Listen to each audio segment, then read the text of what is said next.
Welcome back to another episode of the Elite Investor Show, where we interview some of Tampa's top real estate entrepreneurs and developers, as well as investors. This is going to be a special episode, and I couldn't be more excited because you have a pretty incredible story. I just watched a video of yours. How long ago was that shot? That was June 2018. June 18, 2018. So 7 years just over ago. 7 years ago. 7 years ago, you were Yeah. living in a gym that you were running. Yeah. Nobody knew that you were essentially homeless. Yeah. Taking showers out of a hose until you renovated a house that you could move into. Yeah. And in your words, that was rock bottom. Yeah. I mean, even just like, I think I've showed that video to like 3 people, and even just watching it, it's like, it brings back a lot of emotions, man. I think I was kind of upbeat in there, and I always had this hope, but it was awful. Like, I think right after that, like I probably had, so there was a few bad decisions that kind of landed me in that, I was in the gym business and that turned sideways. And I probably had like $30 in my bank account. Like Henry and I would go in the car and I'd look for change to try to get McDonald's. Yeah. Like it was, and my credit was like, it was as bad as it could be. And I also had a lot of like lawsuits, all these other, like I had I'm still dealing with some lawsuits from that stuff. So it was, a very, very bad season. And, but it was, if it weren't for that, like I would not be doing what I'm doing now. I wouldn't have gone into construction. And in a way I was humbled, it was humbled. And, yeah, I always, like, I'm a strong Christian. I was praying that God would redeem that time somehow. Yeah. But I can tell. I can tell, man. It's an emotionally charged, passionate subject for you. yeah, I didn't get to introduce your name yet. So Yeah. Michael Gianeskis, stellar human, strong Christian, and owner of MG Building Group and Cowboy Construction, both of which are vertically integrated construction companies, mutually supporting. And man, you've really turned that around. You've really Yeah. taken off. I mean, how many units do you have actively under construction now, and how many are coming? Yeah, so I don't have a ton right now. I have a lot in the pipeline. So we have 3 that are in the ground right now. Yeah. And then we have another, 2 GC projects that we're also doing. So we do, like, I have a GC company that really services my development company. And then I also will take on other GC work for really other investors. We might be dabbling with custom homes, but I kind of, right now we have 12 different lots or projects that are in development. Yeah. And 4 of those are single family, and then the rest are all 2 to 4 unit townhomes. Cool. Yeah. Yeah. So looking back at the video you just showed me, really proactive move on your part to think to record that video. Yeah. I wouldn't have thought about Yeah. that. I would have been like, I just need to forget this and move on. So let me ask you, you see that video now and you're like, hey, this is my last night living in an inflatable mattress in the gym that I'm trying to recover and bounce back. How's it make you feel now? I mean, there's a lot of emotion there. As you see, I'm kind of, was fighting back the emotions of it, but in a weird way, it's like when I was watching that video, it's like there was this hope inside of me that I don't know where it came from, right? Because like on the surface, I'm in my early 30s and I am like the biggest loser, right? I'm about to, like, I'm meeting with bankruptcy. You're talking 7 years ago. Yes. Not now, 7 years ago. Yeah. I'm getting ready to meet with, I had a success. To give the background, I started off in the gym business. That was like my first entrepreneurial pursuit, and was relatively successful right off the bat. And then that was like right as CrossFit was becoming popular. Like there might have been 3 or 4 gyms in South Tampa that were doing what I was doing, right? So just by being in the game, you were successful. And then like the CrossFit craze, the Orange Theories came, and then there was like probably 100 of them. Right. And so then it was, you had to get better at business to do, and be decent at the fitness game. And so I was kind of, plateaued for a little bit, got good at sales and marketing. I'm like, all right, like I'll be able to kind of scale this, grow this. So then I went to open another location, what was supposed to be like a 2-month build out. So I signed the lease, and they gave me like 4 or 5 months of free rent, and it ended up taking 2 years to do the construction, and it tanked me. And so then all my attention was being focused on trying to get that other one open, and I didn't really have the systems in place in the other one. So now all of a sudden, instead of having 2 successful gyms, I had 0 successful gyms. This one was pretty much started to fail, and I couldn't get this other one open, and I'm pretty much all or nothing. And so when things are going great, they're going great. And then all of a sudden when things were going bad, it's like, just spiraled. I, gained 40 or 50 pounds. Like it was, I lost, my finances were awful. You know, it, I try to mentor a lot of guys in the church. We talk about like the 5 F's that you need to have to be a successful man: faith, family, fitness, finances, and friends. And I was pretty much failing on all of those. Failing on all the 5 F's. Yeah, I would say so. And, but I guess just going back, like the hope, I'm just going to say, I guess it comes from Jesus, that I knew that as bad as it looked, that God was going to be able to redeem that somehow, even though it seemed impossible. Like I had zero money in my bank account. My credit score was awful. I knew though that my best days were still ahead of me, and that if I didn't have that, like I probably wouldn't be sitting here. I can see how people go into dark spots where it's like life just seems too tough, Man, I know you didn't have a chance to make it because I think you were at some other event or something, but at the John Lum event just last week, I talked about how, like, dude, entrepreneurship will absolutely take you to the trenches. Yeah. You don't have to be in the trench digging alone though. Mhm. And you don't have to stay in it. Yeah. You can dig your way out too. Yep. So that left you in the trench 2018. Yeah, for sure. And like what you mentioned too, that was the trench. You don't have to be in the trenches alone. Yeah. I've looked at, like, I feel like right now, like, you hate to say it, right? But like life's going good right now. And in the times where life has been going good, like spiritually, I'm doing well, physically, like all areas of my life are doing well. The one common denominator is I had like an awesome group, like a support system, an awesome group of guys, like in the church, in the business community. I had awesome community, and that keeps me accountable. It helps, shoulder the burden when bad stuff like that happens. And in that, I had a zero community. Didn't have it. Yeah. It makes it feel definitely lonelier. And then what I've seen this with entrepreneurs is they hit some success. They're gliding along that success. And not everybody, but this is kind of a common thing. One bad thing happens and it starts to affect their decision making, or maybe the narrative that they tell themselves in their head. Yeah. And so that then leads them to like decision number 2 and number 3 that ends up compounding. Like decisions compound a result. Mm-hmm. And that works in the good direction, that works in a bad direction. That's why momentum is really a thing, in my opinion.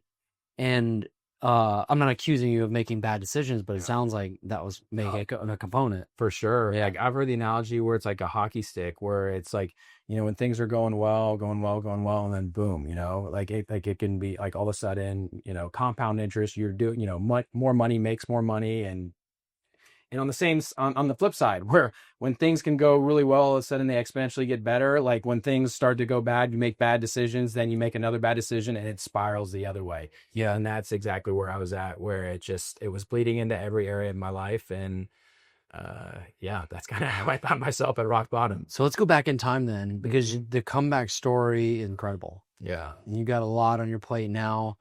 Your work now is very fulfilling. I mean, I'm seeing you on Instagram talk about these problems that you've built up this immense amount of experience in the past to lead yourself up to now, so that now you can mitigate risk and really make these projects successful. So let's go back in time. Okay. So the gym thing failed. Yeah.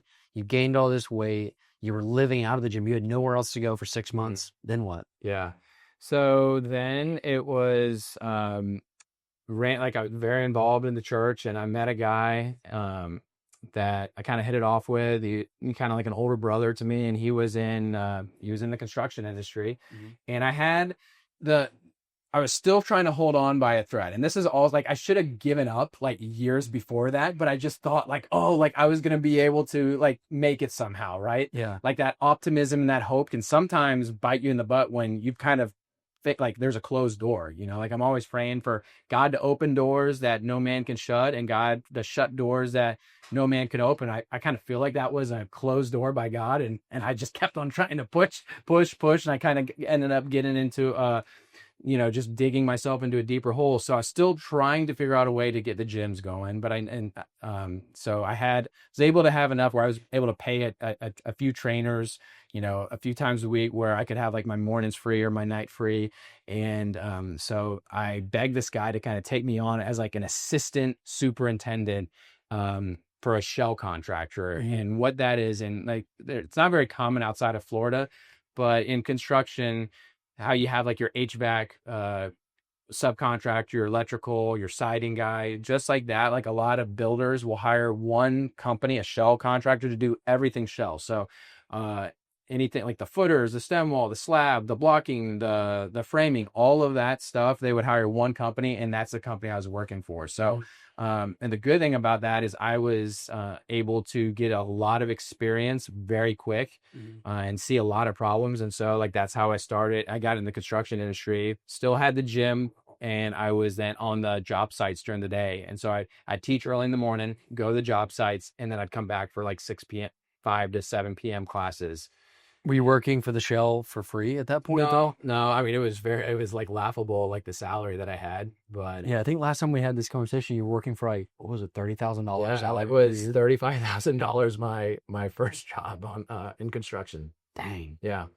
But the crazy thing about that too is I think most people would kind of look at maybe what I'm doing now, and I think they'd be like, oh, I want to be doing that. But I don't think most people would be willing to do the stuff that I had to do to get here. And that was, okay, taking a crappy job. Like I wasn't in the construction industry. I've always been fascinated with like real estate and construction and development. And that was my way in. So like I was making half of what I was in my 30s. Then like my first job out of college was double that. Now I go, like, I feel like it almost was like, okay, not only have you lost everything, but now you're making nothing, right? It's embarrassing how much you're making. But really the way I was looking at it is like, I'm getting paid to learn something. Yeah. And so that was my mindset. And so it's like, and then you had a bunch of other people, let's say there was like 20 other people in my company that were not getting paid very well, but I was like taking on everything, asking for more responsibilities, asking for more projects. Oh, this other super left, don't hire him. I'll take over his community for the same. I wasn't getting paid anymore. It just allowed me to learn so much more. And then because of that, like I stayed there for like maybe a year. And then I kind of went in for my yearly review, and they're like, we didn't really have any expectations of you. And you I was excelling. I feel like I was probably one of the better ones in the company. They had no systems, they had no training, and they just threw me out on the job site, and I had to teach myself how to do everything. So like I would create courses, create video stuff, just for me to learn. I'm like, well, I could probably help the company out too, because they don't have any training. Yeah. And so then I came for my year review. I thought I was going to get a big bump, and it was like $5,000. And so then the guy that had got me that job, he had left, and I went over to work for a different local developer. And so then I was in charge of the whole home, and I've just bounced around a lot, and I've had quite a few jobs in the past 7 years. And I think it's allowed me to really grow very fast in my construction career, and be able to do, have a construction company and get into development right now. And in that time, you saw some pretty crazy stuff too. Oh yeah. I mean, so I led one of your, about a year ago, like for the EIMG call, and Pretty crazy. Yeah, all of my mistakes I made. Like I've seen a ton of mistakes in construction, and like I didn't get any training. It was just me doing, I'd walk with inspectors, and I'm like, oh, that's what the engineering that you're looking for, the truss engineering, and failed a lot of inspections. But like I would take notes, I'd take videos, and I would never make the same mistake twice. So I've had homes be built in the wrong spot that I had to tear down. I've had How far off were they? It was only like 2 feet. So that's another reason. Like, so every mistake I made, it's now a part of my system within MG Building Group. Yeah. So like to the point where like we've had somebody die on a construction site, which was awful. Terrific. Yeah. Yeah. And like every small little thing, it's like, okay, I create up a system, and I run like a pretty tight ship based on this. based on all the, like, I've worked for probably 6 or 7 construction companies Yeah. in the 7 years, and I've taken a little bit from each one. Yeah. And But each one was kind of an advancement up to the next Yes, skill level. Yeah. exactly. So really what it was is me stacking my skills where, so most, okay, so I went from the shell contractor to then I was working with a local developer builder where I was in charge of the whole home. Mhm. and and then I worked there for a year, and then I went to work for a more national builder that everybody know the name. Like when you get to that level, like those guys, like not to knock them, they do not know how to build. All they know how to do is schedule. Like you have so many homes, you're doing like 30 to 40 homes at a time. You as a Yes. super. Yes. So like there was like 6 or 7 supers and we all had 30 to 40 homes. And it's all about speed. Like I would never want to live in one of those homes. I wouldn't even go in them till after like framing was done. Like You wouldn't even visit the site. no, I'm well, so you're in the construction trailer and you're on site, but you have so much going on, and it's just the house kind of builds themselves. I mean, you're having to schedule everybody. Yeah. It's just a glorified schedule, really. But like you don't like know how to actually build. So Man. and the way it worked too, where it's like I didn't now on my stuff, like when I'm building, I am like you saw the videos. I'm out there 3 times a day. Yeah. The catch stuff, obviously because I don't want to make mistakes, but also to watch out for like my subs that I work with. Like they're Yeah. I view that as like an extension of my company, and like if he makes a mistake, I have to catch that, Yeah. or else somebody's eating it. I don't want it. It should be him, but he can't afford a $5,000 back charge. Yeah. But back in those other, when I was working that nationwide builder, you don't care. It's the same guys building everything. So if they make a mistake, it was their job to catch it. And if they didn't catch it till drywall, then everybody, they go in and fix it. And all these other guys come back and it's just back charge after back charge. Like half your day is spent doing like back charges. Man. But yeah, so you don't really learn a lot of building that way, but I learned certain aspects. So like I did the shell contracting, I got really good at building, and then I went to that other local builder and to be in charge of the construction. And then they had their purchasing estimating guy leave. And so I'm like, no, don't hire anybody. I'll do that as well. So I was out in the field and I was buying out all the homes. So I learned how to do that. It was like I just kept on stacking my talent within, construction to them, where it became, after I got good at building, I got good at zoning, and then I got good, like decent at like raising capital. And now all of a sudden it's like I've kind of got a valuable skill set where I can put it all together. Yeah. Wow, man. Wow. Going back to the incident that unfortunately resulted in a fatality, like that wasn't directly your fault. Yeah. Just kind of like a few stacked up circumstances and kind of an unsafe situation. Yeah. Do you want to talk about that at all? Yeah, I mean, thankfully it wasn't actually at my job site. Well, so the guy that got me into construction, that I was kind of working under, we would share a slab mason. So like he would do my stuff and he would do Lou stuff. And a lot of times Lou would have me overseeing his projects. So he had projects in South Tampa, and it was my job to check on it when he would need me to. Sure. And so, and one of the things when you're doing the shell construction, like when you're pouring concrete, like you got to be on site. Like when I have right now, I've got like drywall going on at one job. I'm doing, stem wall here, and I've got multiple different stuff. I'll kind of pick my priority of where I need to be in the day. But when there's concrete on site, you're there. Yeah. And so there was concrete being poured. And one of the things too, now this is part of what we do in pre-construction, where we're checking out the site, be like, hey, are we going to have any issues delivering like our trusses? Are we going to have any issues delivering drywall into the drywall window? And then we're also looking for power lines. Like when we're pouring our slab, are we going to use a boom pump or are we going to use a line pump? And that's really important. So he ended up ordering the wrong pump. So he should have ordered a line pump, and he ordered a boom.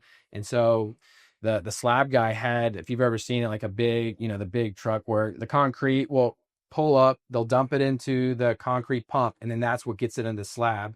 And as the guy's name was Sergio, he was holding this big like funnel or tube and spraying the concrete out, and the boom pump operator wrapped it around power lines and just blew him up. Like it was awful. It was like right behind Steak and Shake. It shut down the whole block, and it was crazy. So you got electrocuted. yeah. It was like the whole, like when we went there, the next day, obviously it was shut down, ocean, all that, and it was like nothing you've ever seen before. It was almost like the parting of the sea. It was like you could tell where it happened, and like just concrete just went everywhere. It was all black and it was all burned. Yeah, it was Were you actually. on site when that happened? No, thankfully I wasn't. Yeah. Yeah. So, but yeah, so that's one thing where you got to make sure, like something like that. I don't know, because I was working with a company, what kind of legal issue came out of that, but um, that would be horrendous for Yeah. like Mike. I couldn't afford to have something like that happen. Yeah, I mean that's just like just the guilt of it all. Yeah. Like what else could have been done, and that's that's a Yeah. guy, right? That's Mhm. it's tough. Yeah. Yeah, yeah. Okay.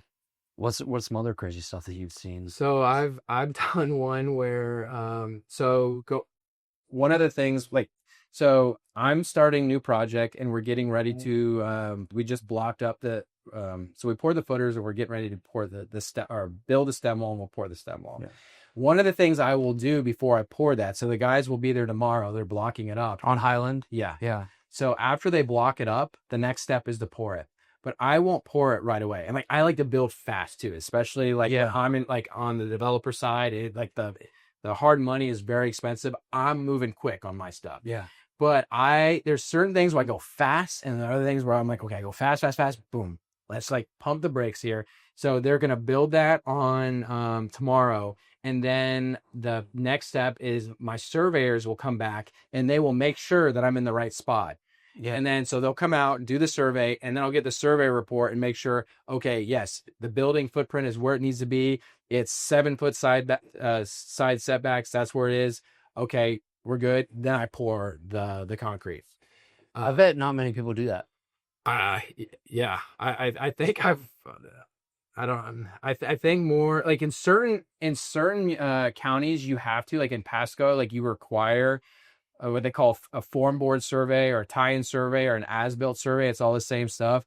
And then other ones, like in order to get the slab inspection, sometimes people do it at slab, but I'm like, well, if I've already poured the stem wall and I've backfilled it, and now I find out after underground plumbing and all that is that I'm off, that's very expensive. And so that's what happened on this one. We were, I think we're getting ready. We hadn't yet poured the slab, but we had, $30,000, $40,000 of work in there. And then all of a sudden you got to cut the back half off. And what it was the surveyor was off so there was a detached structure. And so he measured the distance there.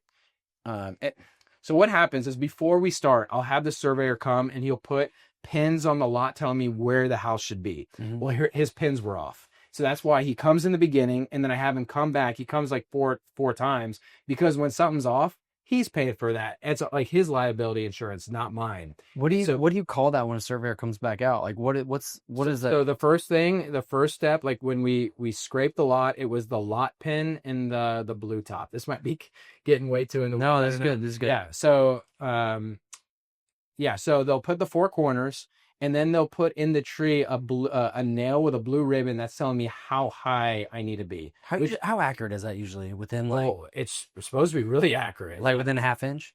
Yeah, it's so what we do though is, I mean, everything's being lasered. So my slab footer guy will then go off of that. He'll laser to that point, and he'll laser to where he's doing the footers and the string line, and he'll make sure that he's actually an inch higher, just in case, because you could always go above that, but if you go below that, especially in like a flood zone, you're in big, big, big trouble. So just in case, we're going to be a little bit higher. And then, so that's the first part. And then we'll start building. And then once we get up to like the stem wall stage, we'll have them come back out again to what I'm talking about, the tie-in, the as-built, making sure that we're building it to what the survey is, to what the pins are, the plans are.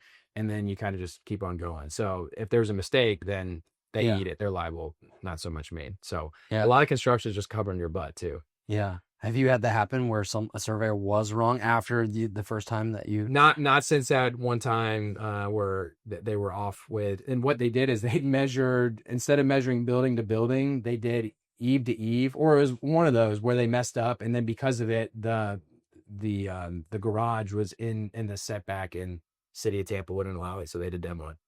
Man, yeah, I've seen. It always scares me when somebody's like, "Yeah, you can buy a property without a survey." I was like, I would never. Yeah, I would never. I feel like I've seen that 50. Like you beat that into us, the NMG. Do not buy something without a survey. Yeah, so there could be an easement. Oh yeah, there could be an encroachment. Yeah. I mean, dude, you could have somebody else's, unless you really have a survey. you could have somebody else's property on your thing, Yeah. on your lot. I feel like we chase a lot of the same deals too. Like, you know, I'll have a deal and then you'll call me say like, "Hey, are you interested in this deal?" I'm like, "Dang, I was trying to get that." And one of them, like in Riverside Heights, where we were looking at it and there was some weird like telephone easement or like, yeah, it's like I'd never come across that before. It So was a stormwater. It was a city yeah. stormwater easement. Mhm.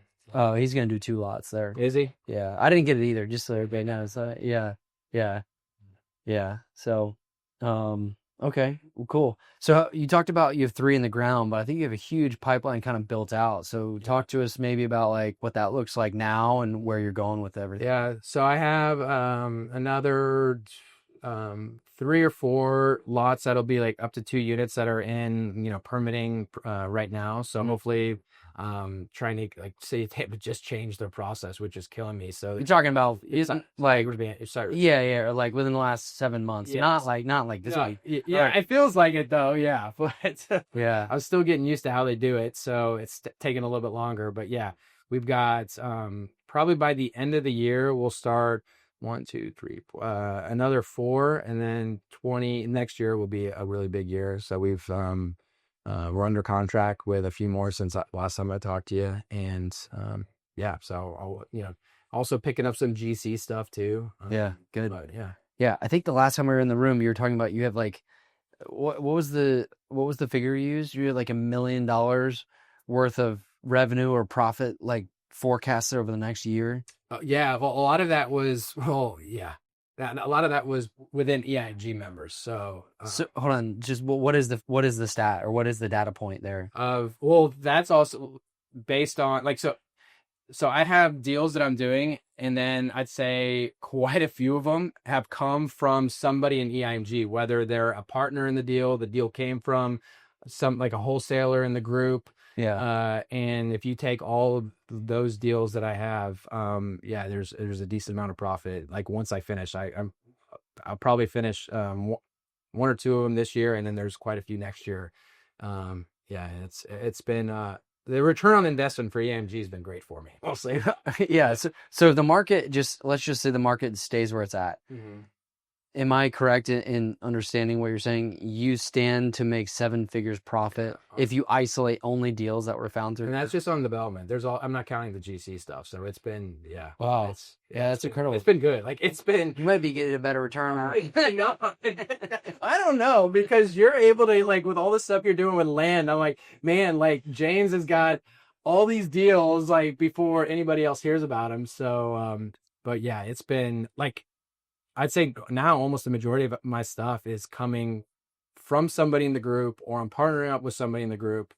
And it's what's great about it is I've done a ton of networking before this, but you know, you talk to people who are like, yeah, I'm gonna do like a fix and flip, or I want to do new construction, but they've been saying that for like 5 or 6 years and they're not doing anything. Dude. But when you're actually paying to be a part of it, like everybody here is in the group is doing stuff, and it's they're all like, it's really good community. Everybody's helping each other out, and yeah, it's you're crazy not to join it if you're in Tampa and you're in real estate.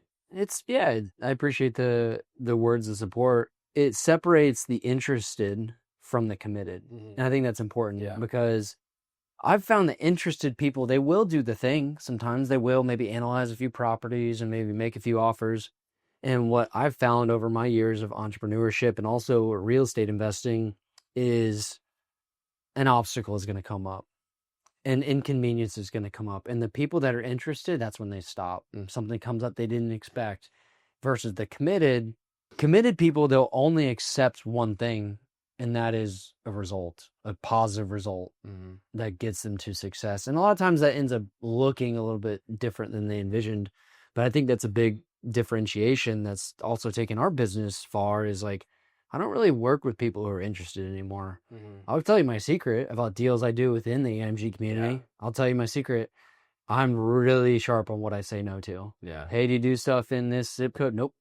Not even gonna look at it. Yeah. I'm not trying to be a jerk. I'm not trying to be mean. I'm not looking at something in Brandon. Yeah. It's just not, you can make a ton of money with it. It might work for somebody. It's not my thing. So for our development business and also for our capital business, because I bifurcate those, right? It's easy to keep those kind of separate. They can support each other, but it's a good word, man.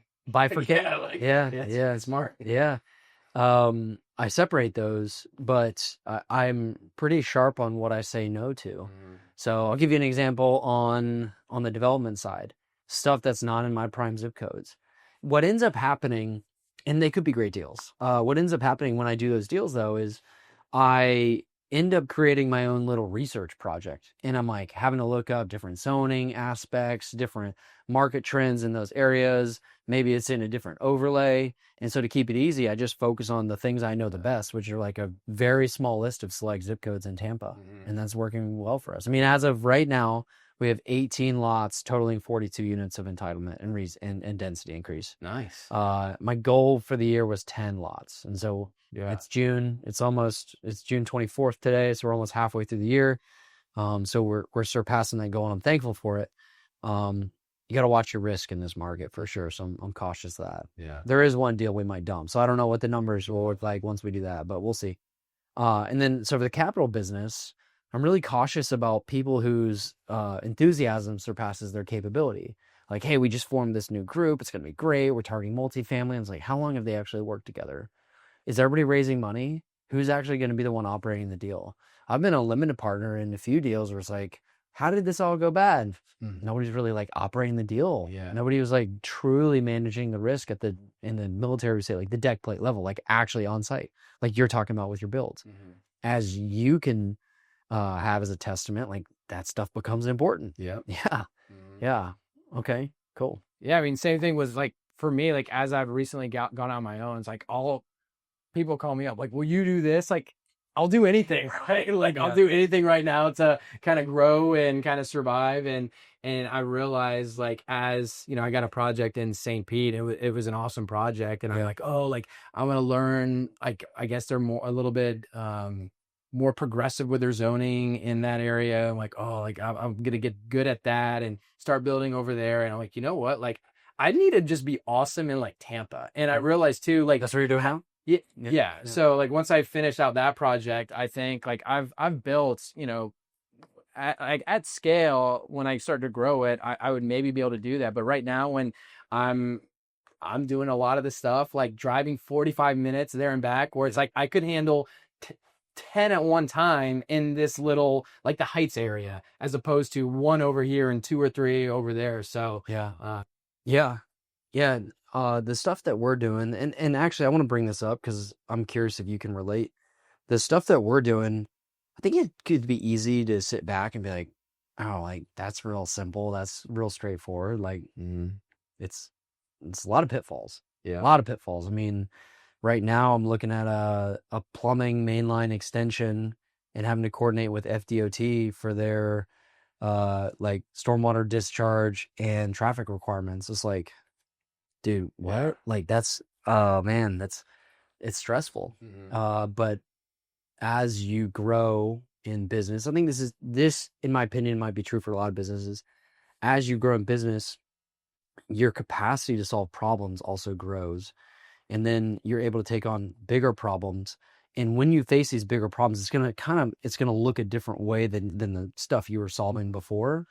And that's that period where you feel like incredibly uncomfortable. You're like, oh man, like, am I in over my head? Maybe you are.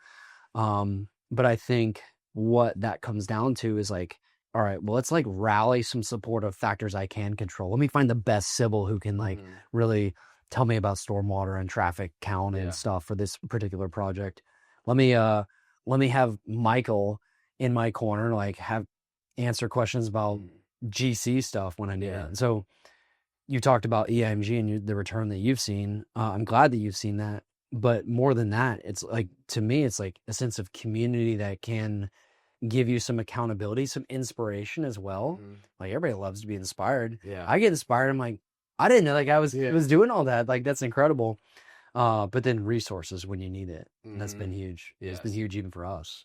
Well, yeah, especially as you're starting to, so there's definitely a growth mindset. So especially with us, you know, as we're doing, you know, 2-unit deals, and like I feel like every you want to start doing bigger deals, right? Yeah, So then as yeah. you start doing that, you start open yourself up to other stuff. Like, and we've talked about it, like you said, like Yeah. as you start doing bigger land deals, you start dealing with now commercial stormwater stuff. I remember there was one in West Tampa where like there was alley issues that I think you were I was working to deal with you that didn't end up, we weren't able to close on it, but I was at downtown, like in like meeting with the mobility department, talking about alleys and different stormwater stuff that I would have, most guys that are just doing small one, single family, 2-unit homes, they're never going to learn that. So I look at it as a way where it's like, I'm now learning something that I didn't make any money off the deal, but if something comes down the road, like I'll either be much better on the due diligence or I'll realize where I can create value. Got a valuable lesson out of it at the minimum. So that's coming up more in West Tampa. The city is forcing any development now to improve up to where you're at in the block. So if you're the first one on the block, good, right? And you only got to improve your little section. You're 50 feet or whatever. Yeah.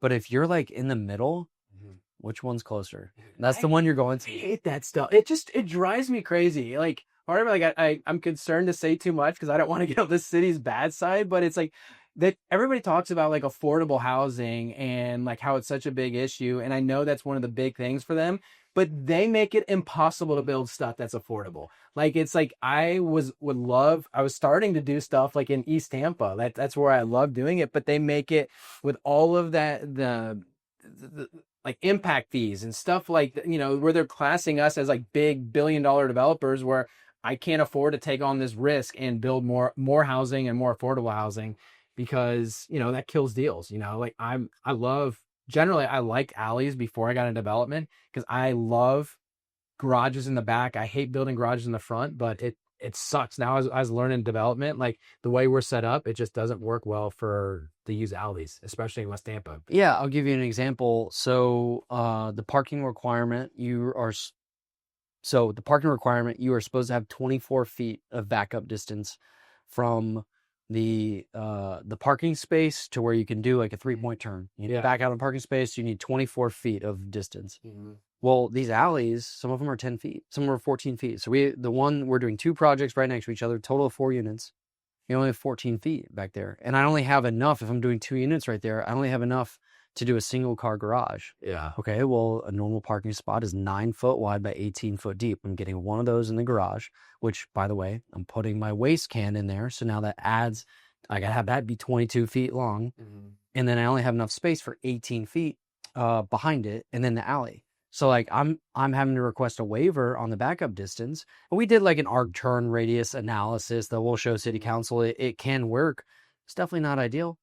I would much rather go to the front of the structure with with parking access and a garage to the front because that is what's consistent with the neighborhood. Yeah. Nobody's maintaining that alley. So even if you improve the half of it, now it's like a one-way street with reduced backup distance. It doesn't matter the driveway. It's a single car driveway. Like you're not going to be able to really turn until you get to the alley anyway. Mm-hmm. It's a challenge. It's a challenge. The Highland one we did, like it's a little, it's barely 2,000 square foot heated. It's a small lot. Like I redesigned, like 5 different times we completely redesigned it because of the parking requirement. And I'm like, oh, I finally figured it out. And then I got dinged with like the parking turn radius and a single car garage had to have this amount of setback and you have a 2 or single car? I had to go with an oversized single. Yeah.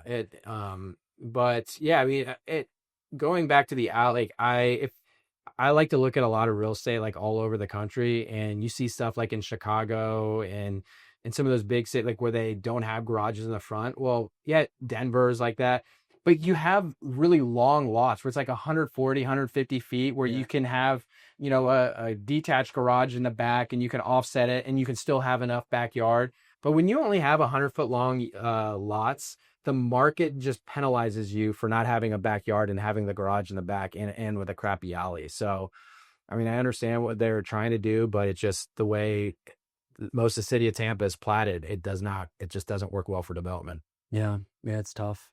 It's tough.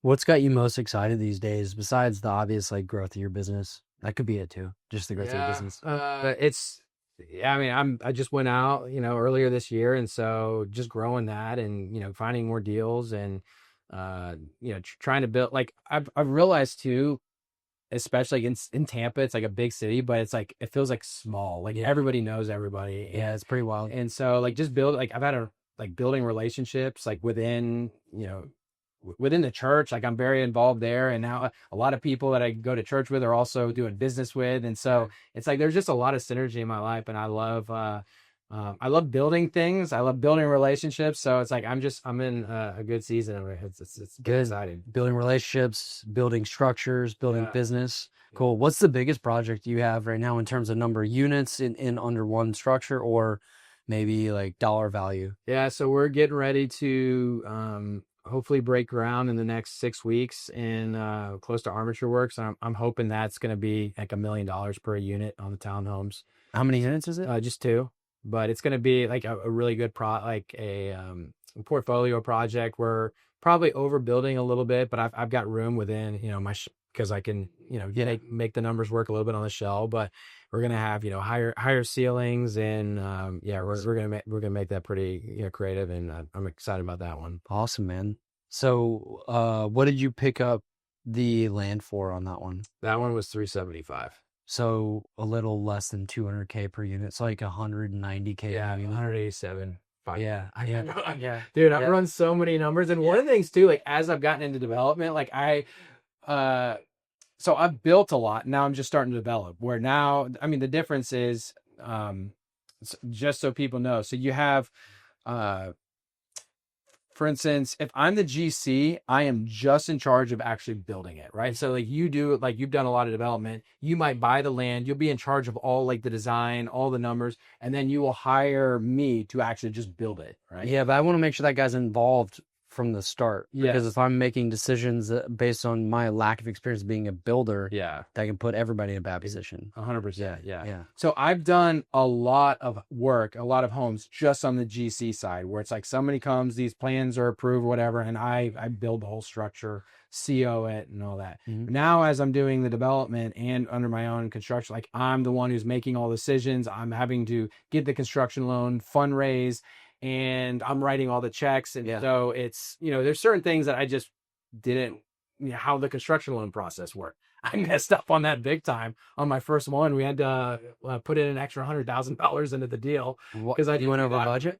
No, we got sticker shock on how construction loans work. Like, so I thought we should have got a construction loan for 600. And so then the investor was like, well, like we don't want to pay, we were talking about it and we were shocked with how expensive the money was, right? We don't want to pay points on that. Let's just get 500,000 and I'll put any more if we need to. Yeah. But then we go to the closing table and they take out the money for like the initial, and then they take out an interest reserve. And so I'm now left with 450. And also too, I had to then strip down my budget. So it was like the footers to make sure that it showed that number. So let's just say my footers cost me 8. I was putting like 6,000, to show that. Yeah. And now all of a sudden I'm like, oh my gosh. It was, that was really stressful. So I'll never make that mistake again on the construction loan. But, and then I realized like how expensive, like the soft costs, how that I can add up like on that project. So I have 4 different buckets that I'll really use when I'm doing a development deal. I have my land one, so we paid $375. That is what it is. And then I have the build cost. So from the time we scrape the lot to everything that goes in the home, I've got that. And then you have like the finance costs, right? So everything to do with the construction loan. And then there's a soft cost, which is anything that, for me, anything that's not a part of that. So impact fees, private provider, and that stuff kind of added up. I wasn't, it's like, between my finance costs and my soft costs on that deal to be like close to $100,000. Yeah. And so, just kind of a learning experience. Where would you put demo, tree work?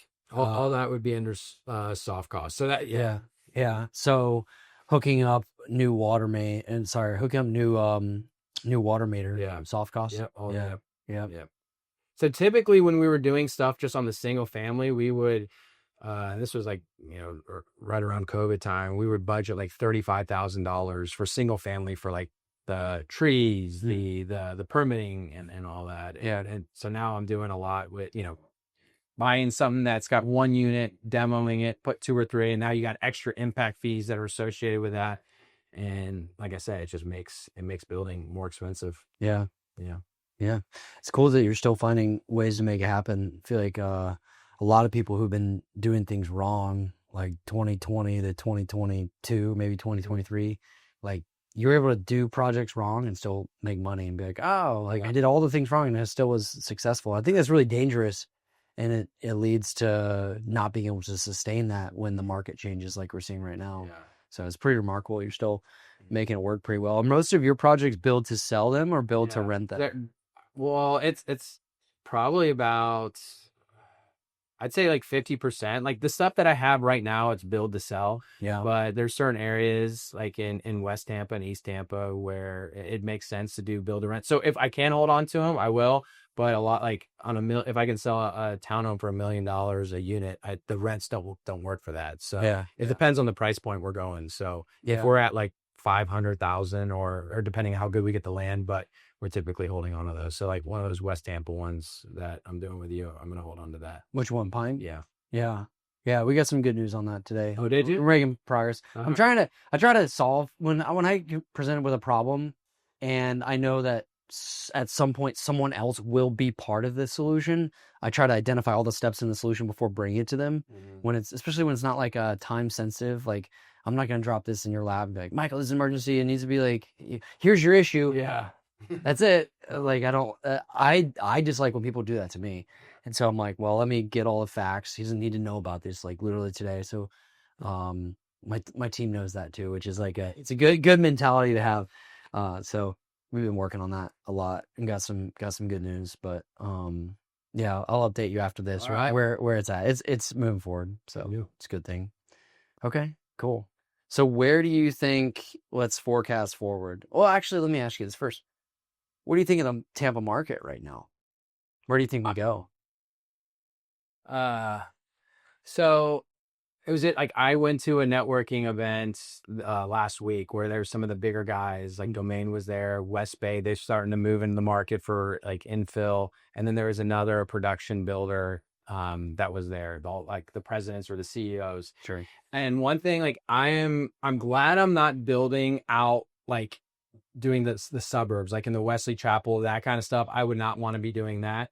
From what I think, I have no idea. I'm hoping that it gets better, but from what they were saying, they're either having to get like with more like Incentives and stuff. incentives, Yeah. and then also too, where it's like, hey, they're able to get their numbers, but they're having to put a lot more in. So, for instance, like the townhomes we're doing, like I am the price point that I want to hit. I think we'll get close, but I'm putting in stuff. So let's just say I'm trying to sell this for $650. I'm really putting stuff into a home that like an $850,000 townhome. Yeah. I'm putting in engineered hardwood floor. I'm putting in siding, Bumping up the finishes and so, features and yeah. stuff. So like I am making sure like I would rather be over budget, and because of the margins that builders have, like I can afford to so I'm overbuilding, I guess. Is like I want to make sure that that mine is by far the nicest finishes in this price range. Mm-hmm. So that yeah. It's good. What do you think? Still bullish on it long term. The short term, I don't know, 6 months that take up the rest of this year. I think it'll probably be similar to what we're seeing, maybe a little bit down, maybe a little bit same. Mm-hmm. But I think right now is a good opportunity to buy deals. Yeah, it seems like I'm getting to the point now where unless it's just a super incredible deal, like I have to say no. We're kind of like at our bandwidth. how many deals are sent to you like a day or a week? Well, that's a good question. So, do you mean deals that are in the zip codes in the areas that I look at, or just like in general?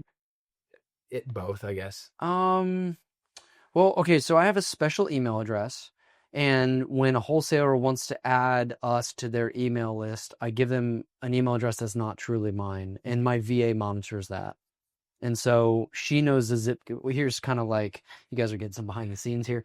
So here's kind of how that works. So, if I probably get like 300 or 400 emails a day now. Really? Yeah, probably. Yeah, I get a lot of emails. For like just stuff. and like it's all off market. No, that's not just deals. I mean, just in general, like throughout business, I probably get 300 or 400 a day of just like stuff that comes up. A lot of that, maybe like I'm on the CC line. Maybe I don't need to be the one that does anything. Maybe I'm just included, but just like business emails. Yeah. That doesn't include deals, and here's why.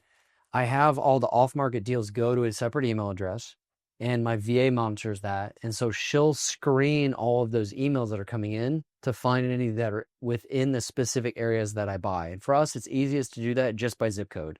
So it's really simple. If it's on those zip codes, she forwards it over to me and adds it to a spreadsheet that we track. If it's not, we delete it.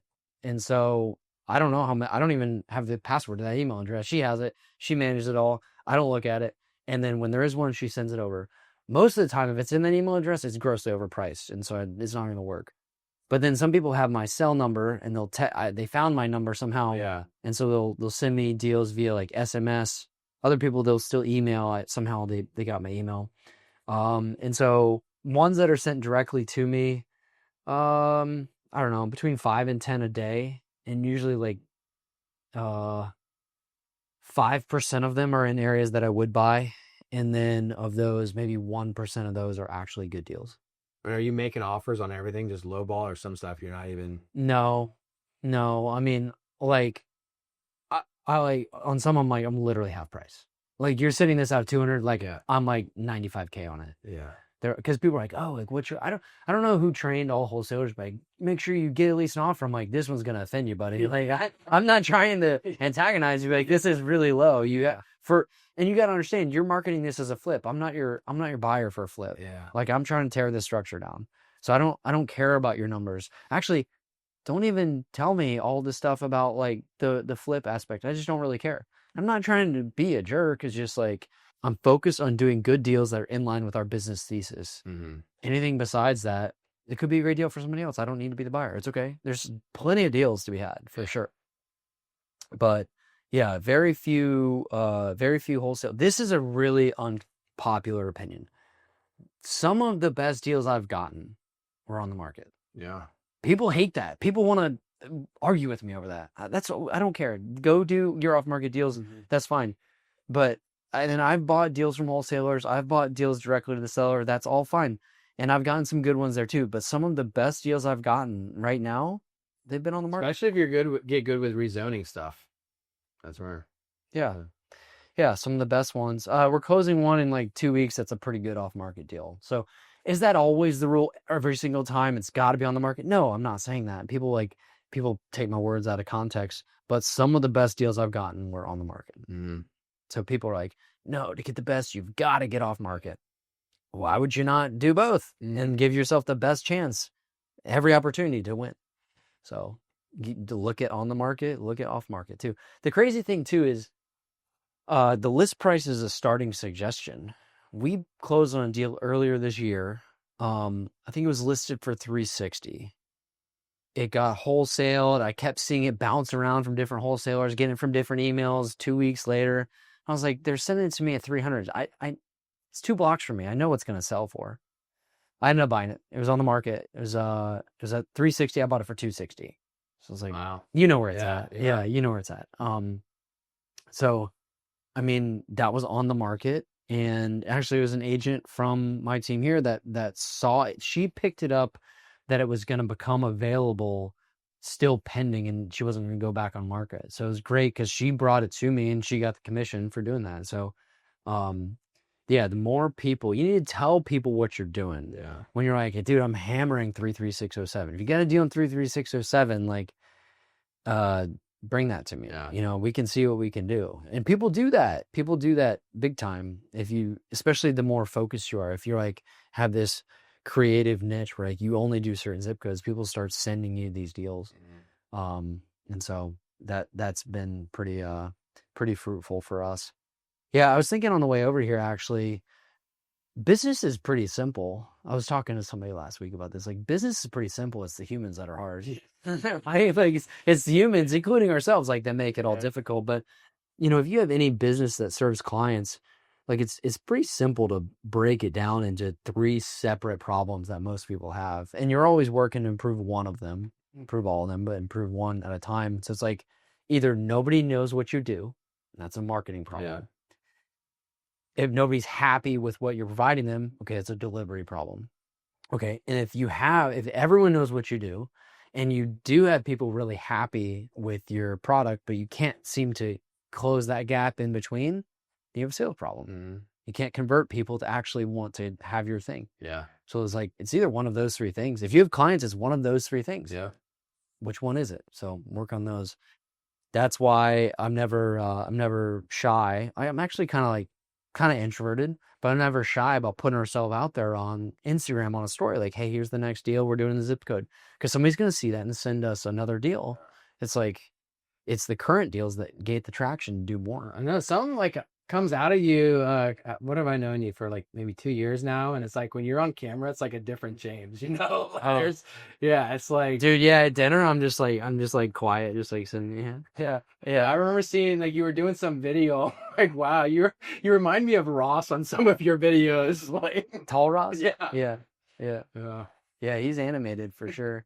No, I enjoy education, big believer in mindset, love leadership stuff. And so like as an entrepreneur and trying to be I try to be a leader in the community, like lift others up with what we have going on. It's like the mastermind and the development stuff is like, it's the best of all that stuff. So I get really passionate about it. Yeah. What does 5 years from now look like for you?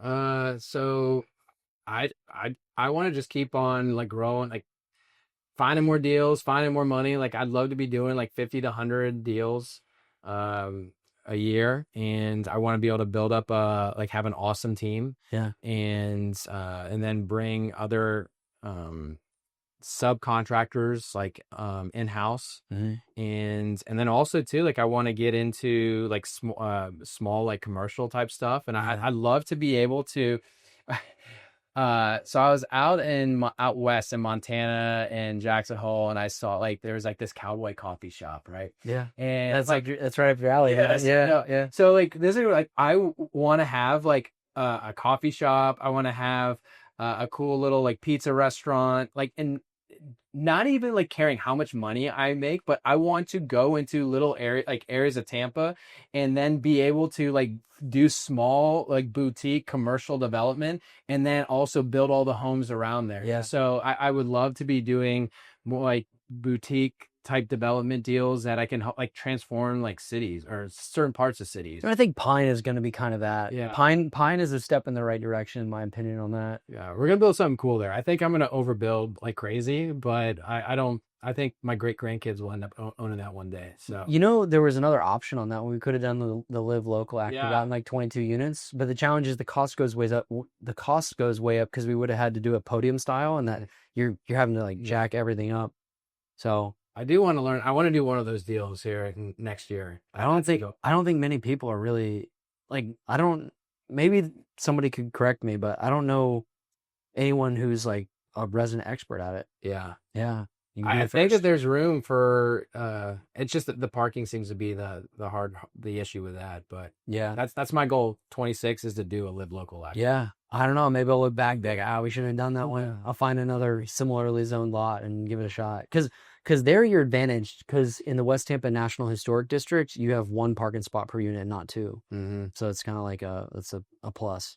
And it'll be interesting to see. I don't know if do you follow like what's going on like in other parts of like the country as far as real estate? I would say I follow Tampa way more. Yeah. But it'd be interesting to see like because I know that they're wanting more density and they're wanting more housing, and to see if they follow like Austin was a good example where they just did some really creative stuff with their zoning, and they made it really easy where they took away some parking requirements. They did something with like single stair or stairs. Yeah. Where it just makes it much more like, if you want affordable housing, you have to incentivize the smaller guys, right, to be able to do these like garden style apartments, 4 units, 15 unit, like, and you got to make it feasible for like, I think we can really help transform the cities. And now like their rent went down like 30% because they had all this new good housing come up. And I think that if there can be some, I know they're working on amending, the codes, but I think that's where you can have certain new parts of Tampa where West Tampa could really pick up even quicker than we think. Those spots that I like in East Tampa and in other areas, if they kind of amend some of those codes. Yeah, I still like West Tampa a lot. I think it's even despite the alley thing and despite the weird quirks with the West Tampa overlay guidelines, I think there's I live in that. Yeah, you told me. Yeah. Yeah, I think it'd be a good spot. You know, Armenia is like not that crazy.